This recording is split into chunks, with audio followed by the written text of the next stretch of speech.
Hanggang saan ang kaya mong gawin kung ang anak mo'y nasa bingit ng kamatayan? Maatim ba ng isang mag-asawa ang magtalik sa harap ng maraming tao upang maisalba ang buhay ng kanilang anak? Maaari bang husgahan ang pagkapit nila sa patalim sa pamagitan ng pagtatanghal sa isang live show? Mga kapuso, tunghayan po natin ang kalunos-lunos na kwento ng buhay ni na Ronald at Elaine De Vera.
Ang galing mo naman sumayaw. Kaka-impress. At ang ganda ng katawan mo. Nag-workout ka ba? Sit-ups lang at saka push-ups sa bahay. Alam mo na, dagdag gastos lang pagka mag-gym pa ako. Ibibigay ko na lang yung pera sa kapatid ko. Talaga. Ang bait mo naman. Ikaw ba napaparal sa kapatid mo? Oo. Kaya nga ako napadpad dito eh. Wala akong mahanap na ibang trabaho. Hindi naman ako mahilig mag-aral. Kaya kapatid ko na lang pinag-aral ko. Sayang eh. Matalino. Bukod dun, marami pa ako ibang gastos. Uy, sister, Ah, gusto ko na. eto te. Nag-i-enjoy ka ba? Sobra. In fairness tong si Ronald. Ano? Gwapo at mabait. Oo naman, ito pa ba? Ikaw alam mo nang gagawin mo. Kung babayaan ito, best friend ko yan, ha? O kung gusto niya, bigay mo. Yes, ma'am. Sige, ha? Thank Alam ka you. na. Enjoy ka lang, ha? Naman. Wala bahala. Sige, alis muna ako, ha? Okay. Magkaibigan pala kayo ni Ma'am Jonah. Ano ka ba? Ang way back sa college days namin, talagang we're close. Kami na talagang dalawa. As in, intimate kami. So, magiging mabait ka sa akin. Mabait ako sa lahat ng customer namin dito. Talaga? So, pwede ka sumama sa akin mamaya. Mamaya. Oo. Kasi mamaya meron ng susundo sa akin. Kala ko ba mabait ka? Hindi, ibig ko sabihin, pag next time, pagbalik ninyo, pwede na tayo, available lang. Hindi, umalis ka na. Mukhang nagmamadali ka eh.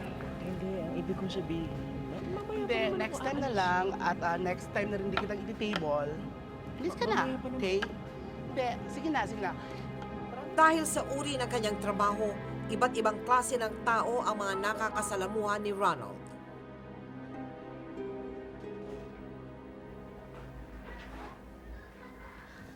O ba't nagbibihis ka na? Hindi pa naman tayo tapos ah.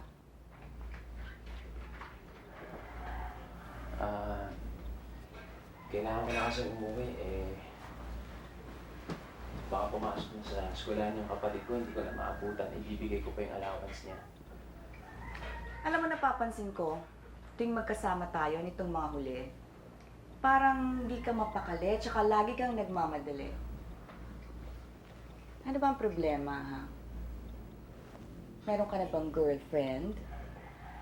Wala akong girlfriend. Bakla?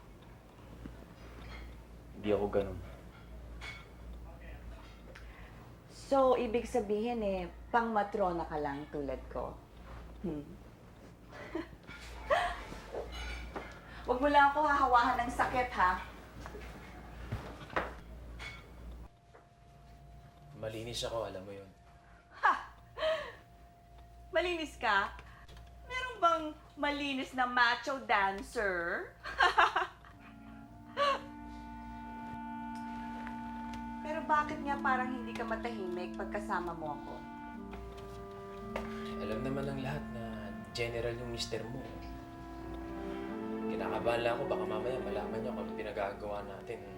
Patampot ako nun sa may patira ako. Matagal na kaming walang pakialamanan ng asawa ko.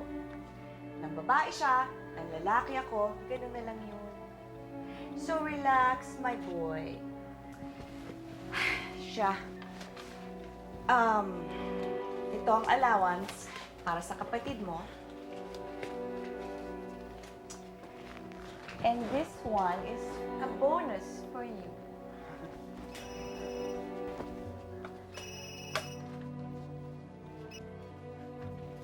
Yes, sweetheart. Hi.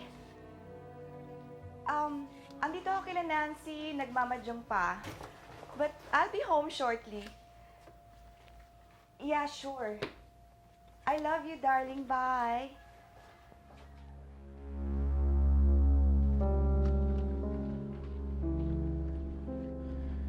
Tay, magandang umaga po.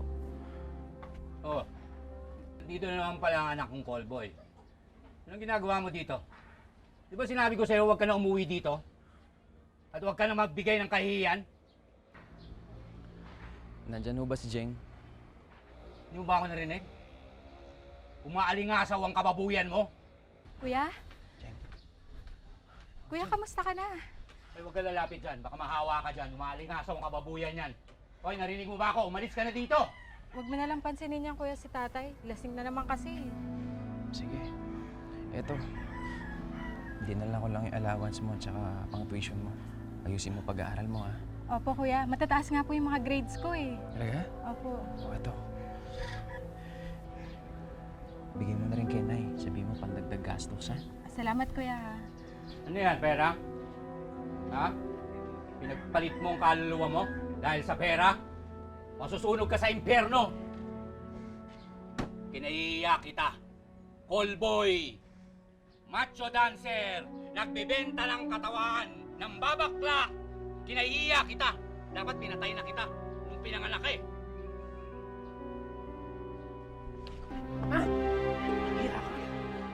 Kaya ako nagkaganito dahil sa'yo! Ikaw ang hayop! Kuya, tama na. Pabayaan mo si tatay. Labis na dinamdam ni Ronald ang pangungutya at galit ng kanyang ama hanggang sa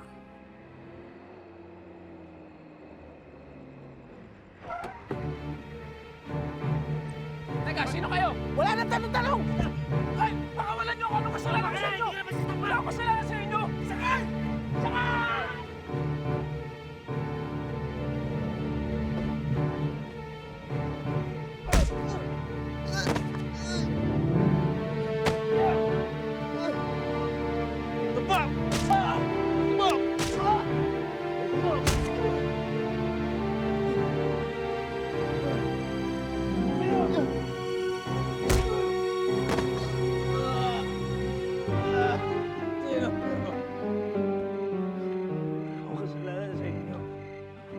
General, ito na yan.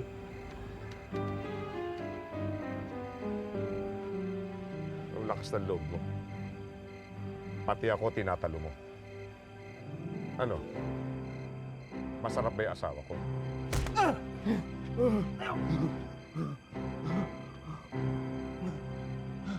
Ang kay Pedro, yan ang tatandaan mo.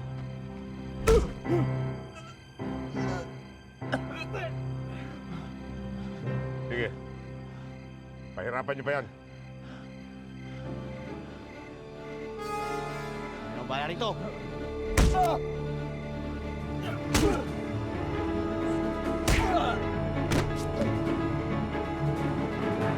Siguro nung tatanda na to.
Oh, buhay ka pa. Sino ka? Ako lang naman yung nagligtas ng buhay mo. Alam mo, sa totoo lang, akala ko mamamatay ka na eh. Dadalhin sana kita sa ospital kaso wala naman ng pambayad. Teka, ano nga palang trabaho mo? Callboy ka ba o macho dancer?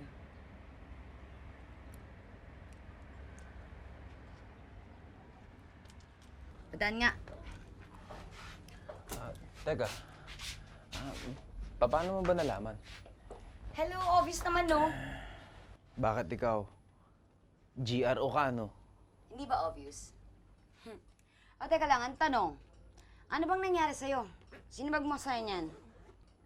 Siguro, pumatos ka na may asawa, no? Alam mo, dapat naging manghuhula ka na lang eh. Alam mo, mas malaki pa kikitain mo doon. Ay, nako, hindi rin, no? Alam mo, pare-pareho lang naman yung mga tulad natin, eh. Teka.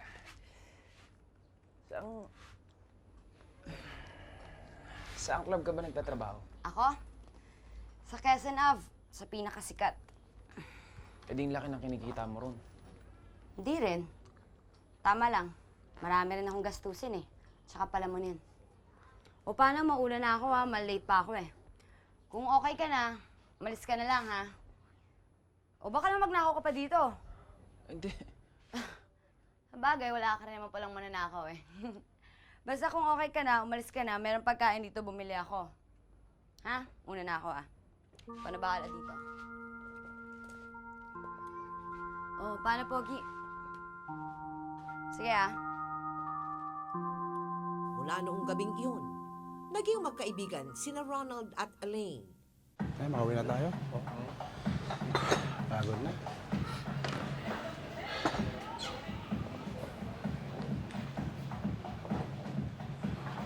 Ronald, bakit nandito ka? Oh, ba't naman hindi? Bawal na ba ako dito? Pare, pasensya na eh. Utos ni boss, bawal ka nang pumasok rito. Ano? Bakit? Anong kasalanan ko? Ano nangyari sa'yo? Bakit pasahin mo ka mo? Dakusunada ka ba? Hindi, wala to. Nasaan na si boss? Eh, ba't nandito ka? Di ba sinabi ko lang ayokong makita pag umukha yan dito? Kanina ko pa sinasabi, boss. Ma'am, bakit ho ba? Ang kapal ng mukha mo. At pinacheck mo yung best friend ko. Hindi ka nahiya sa akin? Bakit? Malinis ka? Ha? Ha? Eh kung sino-sinong mga bakla dyan nagpasasa sa katawan mo. Isa pa, ibig sa dito mo dalhin sa club ko mabisita mo. Umalayas pa kayo? Ha? Kumigib kayo sa labas. At nagsosolo ka. Gusto mo talagang sirain ang negosyo ko, ha? Lumayas ka. Bumalik ka sa kalye, doon ka pumarada. Bumalik ka sa dato pinanggalingan. Doon ka sa basura. Layas! Layas mo ko! Pare, listen.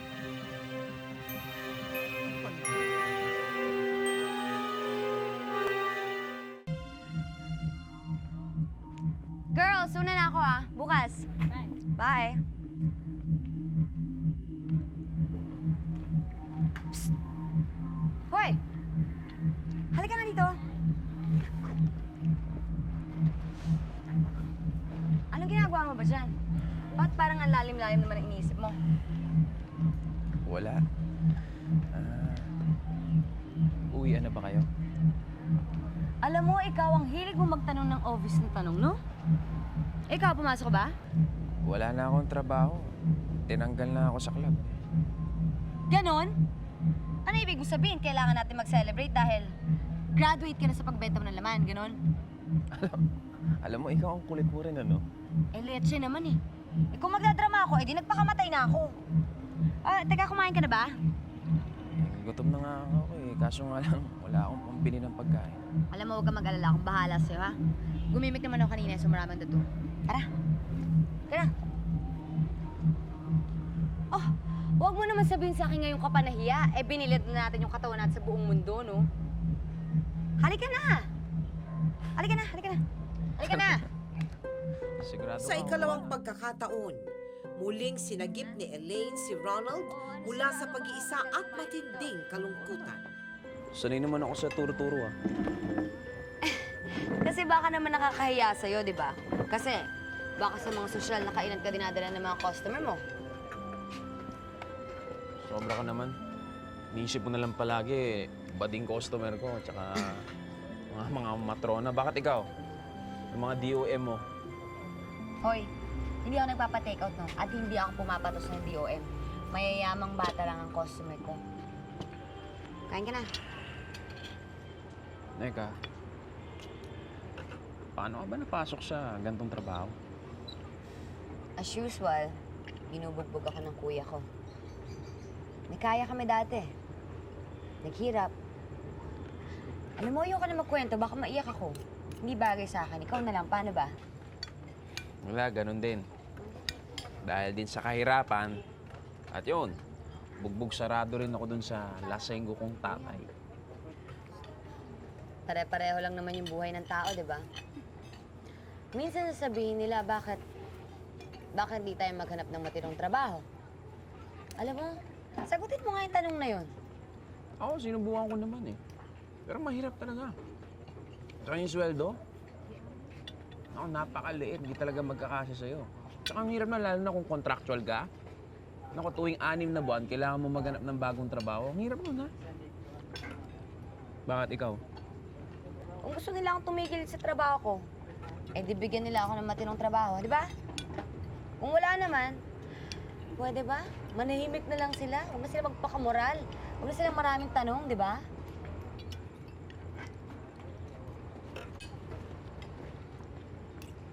Ano yung masarap dito ah? Huh? May alam ako. Ako? Magmaminan tayo. Ha? Magmaminan tayo. Manang! Ano? Sige na. Seryoso ka ba? Oo. Ka. Rain!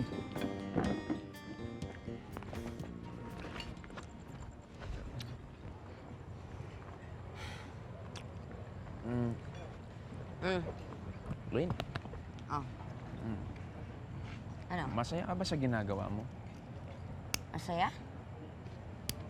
Oo. Sino bang masaya sa trabaho natin? Wala namang masaya, di ba? Saya-sayahan lang.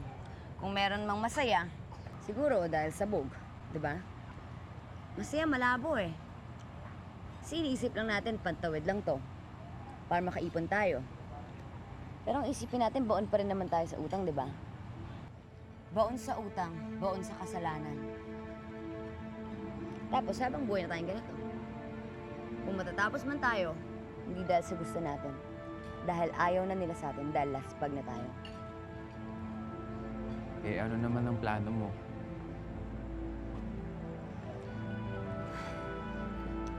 Alam mo, sa tipo ng trabaho natin, mahirap magplano. Siguro makaasawa ako ng mayaman o makahanap ako ng kabit na mayaman na mag-aahon sa akin sa hirap. Pero ako isa lang dinarasal ko eh.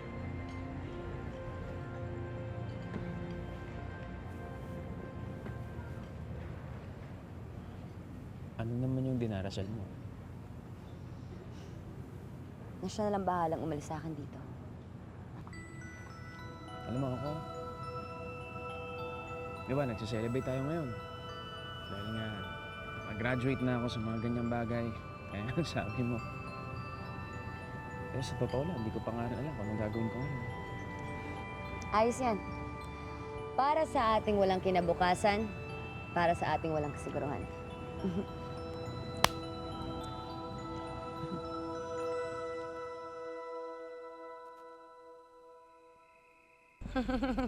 Grabe, no? Eh ako nga, kung alam mo lang kung ano ng mga napasukan kong trabaho. Yung panadero, kargador. Wala naman akong ibang kinarga kundi yung bigat ng problema. Oh, paano? Ito na yung bahay ko. Salamat ha. Teka, parang ikaw yung dapat magpasalamat sa akin dahil nilibre kita. Uy, yung problema mo, huwag mo nang isipin yun ha. Wala na yung bukas. Sige. Elaine?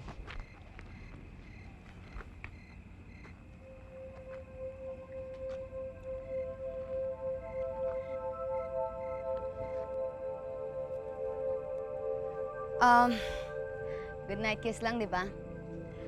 Alam mo kasi, pokpok na tayong dalawa eh. Huwag na tayo magpokpokan na. Ano ba sa tingin mo? Sorry. Pero salamat.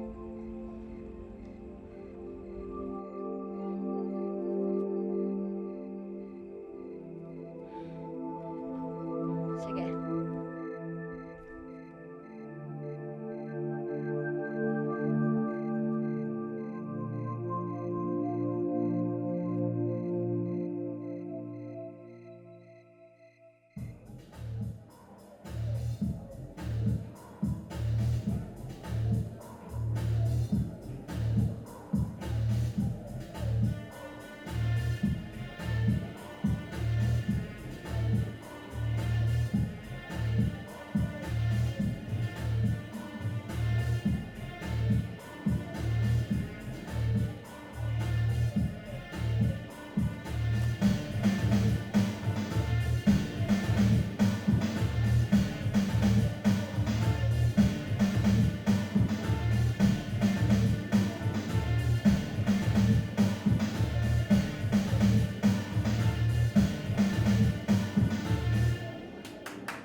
Halika na.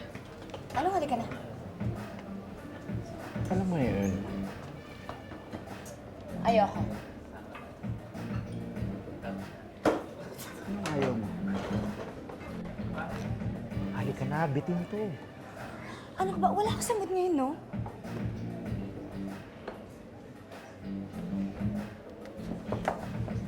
Kung bala, dadagdagan ko yung tip. Alam mo, sorry, pero ayoko talaga. Okay na yung ganito, ha? Okay ka na sa ganito. Bakit? May boyfriend ka na ba? Wala, no? Alam mo, makontento ka na nga lang sa ganito. At kung ayaw mo akong bigyan ng tip, okay lang. Bahala ka. Ibang-iba ka na ngayon. Siguro in love ka, no? Mapera ba yan? Gugutumin ka lang yung pag-ibig na yan. Tara. One for the road. Bago matuluyang mabaliw ka sa pag-ibig.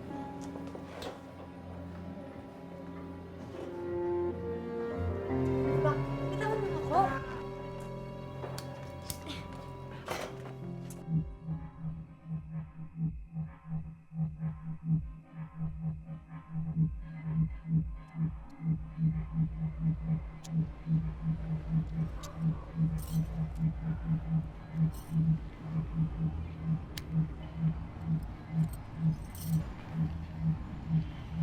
Anong ginagawa mo dito? Sinusundo ka. Masama ba yun? Baka naman magpapalibre ka lang, wala akong pera, ha? Huwag kang mag-alala. May konting datong ako ngayon, kaya ikaw naman ililibre ko. Ano, tara? Mukhang pagod ka na eh. Oh, huwag mo sabihin ikaw naman mahihiya ngayon. Tara na. So, huwag gusto kumain. Bahala ka.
Ronald at Elaine sa iisang bubong hanggang sa magkaroon sila ng anak.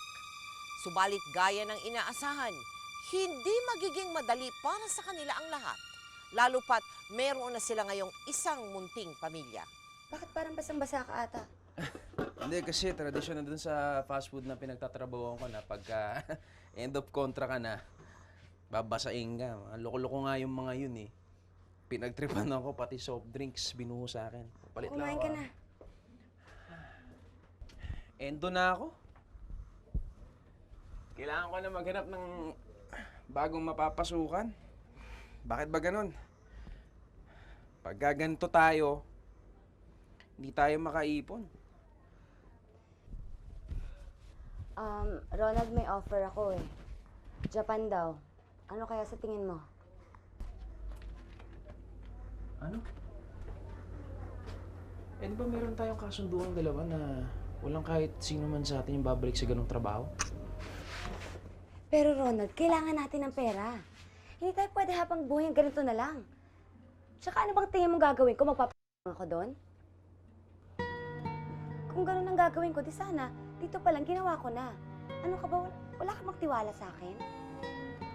Para naman ako makasisiguro na hindi mo ako papagpalit sa mayaman na hapon. Sampal gusto mo? Hindi ko naman magagawa sa'yo yun eh. Ronald, mahal na mahal kita. Oh, sorry na. Alam mo naman kasi na iba lang talaga yung silaw ng pera. At bakit ikaw, sa tingin mo, nasilaw mo ako, bakit mayaman ka ba? Marami ka bang pera? Wala ka namang pera. Eh, gwapo ko eh. Ang kapal talaga ng mukha mo. Ronald, para rin to sa anak natin. Sa kinabukasan natin. Subalit bago pa makaalis patungong Japan si Elaine upang magtrabaho, isang matinding dagok ang bubulaga sa kanilang mag-asawa.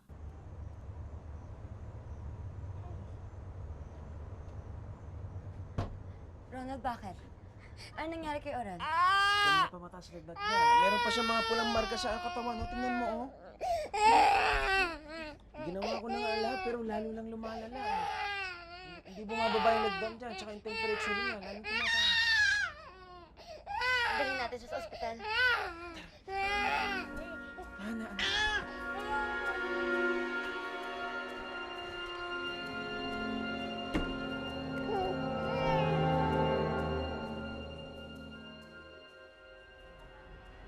Ano pong mangyayari sa kanya, Doc? Nasa critical stage ang bata at kailangan ang patuloy na pagpapalit ng dugo niya. Advanced stage siya kasi ang dengue niya at sa totoo lang, sa ganitong sitwasyon, konti lang ang nagsasurvive. Kaya kailangan ng suporta ng gamot. Ito yung mga kailangan niyang bilhin. Wala na ako ah.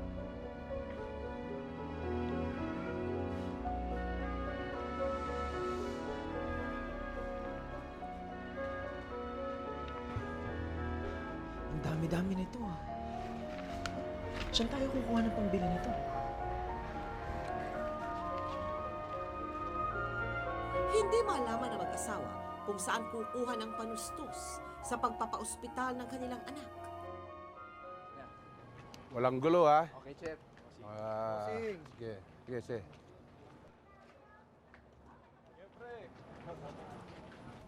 Sandali lang. Bakit nandito ka na naman, Ronald? Bawal ka na rito. Pare, nakikiusap lang ako. Parang awa mo na. Gusto mo, papapulis na kita? Pare, parang awa mo na. Wala na ako. Bossing, sagot ko na to. Omar, buti na lang nakita kita. Manghihiram sana ako eh. Bro, wala akong pera ngayon eh. Alam mo naman, ang dami akong sinusustentuan eh. Pare, talaga nangangailangan lang ako ngayon eh. Buhay ng anak ko yung nakataya. Bro, nakukonsensya man ako sa'yo pero wala talaga ako ngayon eh. Pero may alam akong racket. Malaking pera to, bro. Kung kakayanin nyo. Sige pare, sabihin mo lang. Gagawin ko yan. Toro? Alam mo naman siguro ibig sabihin nun, di ba?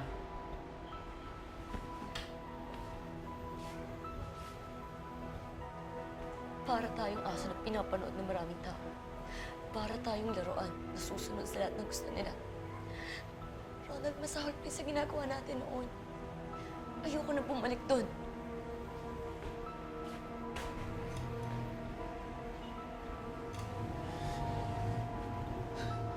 Ako rin naman eh. Bakit ba ganun? Kung kailan mo gusto magbago, tsaka ka tinutulak pabalik sa tinalikuran mo. Pakiramdam ko, pinaglalaroan niya lang tayo. Ano bang kasalanan natin sa kanya? Ano bang kasalanan ng anak natin sa kanya?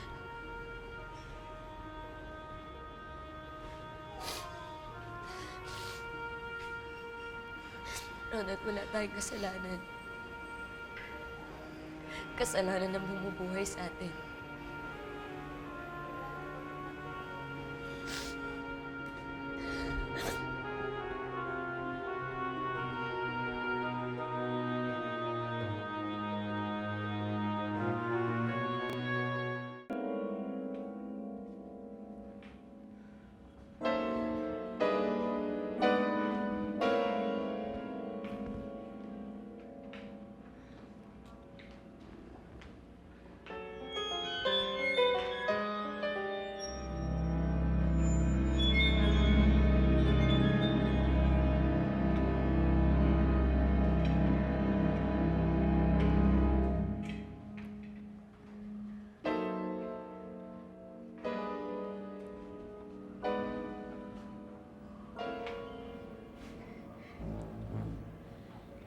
Ito na raw yun.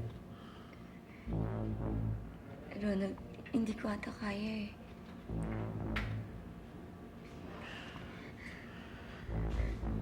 Alam mo, Elaine, kung nagdadalawang isip ka, mabuti pa siguro. Huwag na natin gawin to.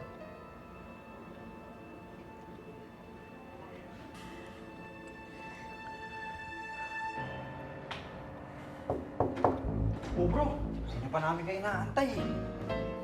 They are the one I told you. They will do if you like them. Do you like them?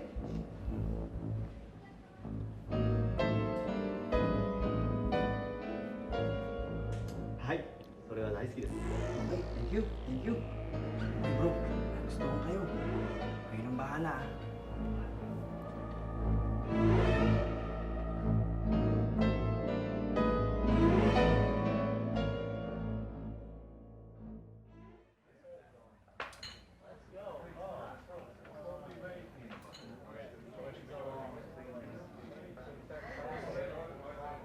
Maraming tao. Hindi ko yata kaya.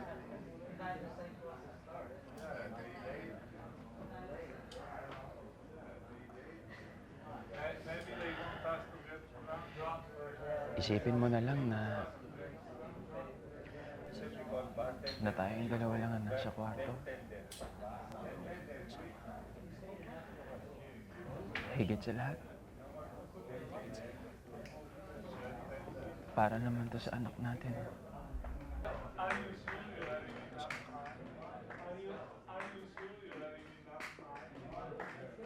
Sahib. Let's go, let's go.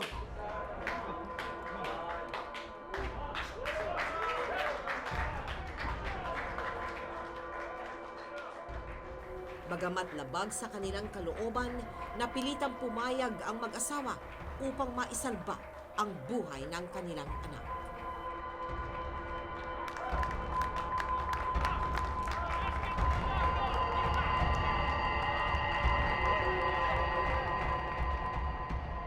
Ako lang ang titingnan mo, ah. Ang ganda-ganda mo. Alam mo ba yun? Ang ganda-ganda ng ina ng anak ko.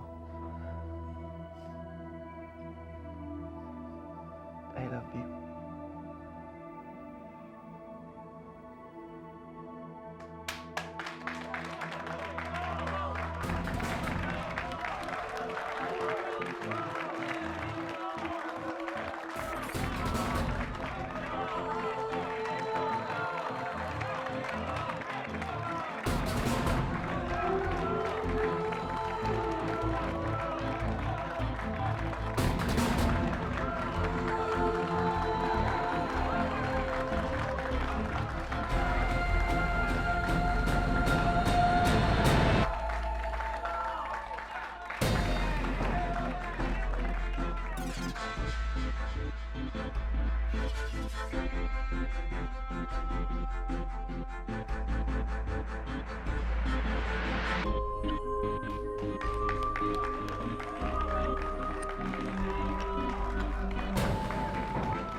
kanila sa pagtuturo sa pagpapagamot ng kanilang anak. Hindi nagtagal, umigi din ang kalagayan nito. O paano? Ikaw nang bahala dito, ha? Oo naman. Basta, susulat ka palagi, tsaka pagdating mo ng Japan, tatawag ka kaagad, ha? Ano ko naman, maggastos naman yung sinasabi mo eh. Para naman yung kikitain ko niya sa factory, parang kulang pa. Ano kaya? Kung sumideline kaya ako sa club, ano sa tingin mo? Sampal, gusto mo? Alam mo, natatandaan ko nun. Tinanong mo ako kung anong bala ko sa buhay ko. Ang sagot ko, dinadasal ko lang ang sagot na ibigay sa akin ng Diyos. Bakit? Ikaw ang naging sagot sa dasal ko.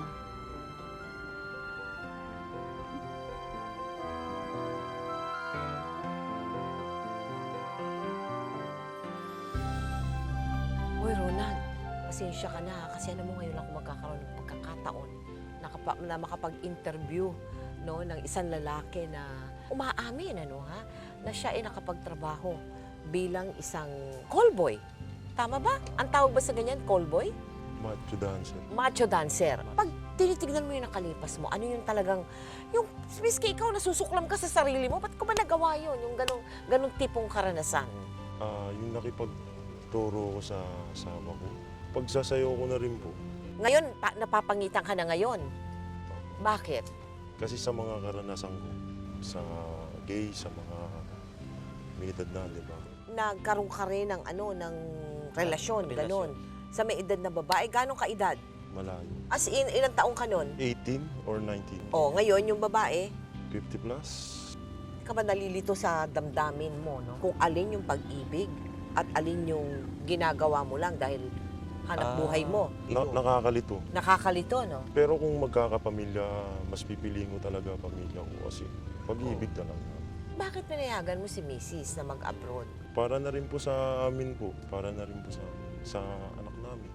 Masyado kayong mag-asawa na apektuhan pag haharap nyo sa maraming tao at kayo ay nagtatalik doon, di ba? Eh, trabaho mo naman yun eh. Hindi naman po lahat na nagtatrabaho sa ganyan trabaho masama na.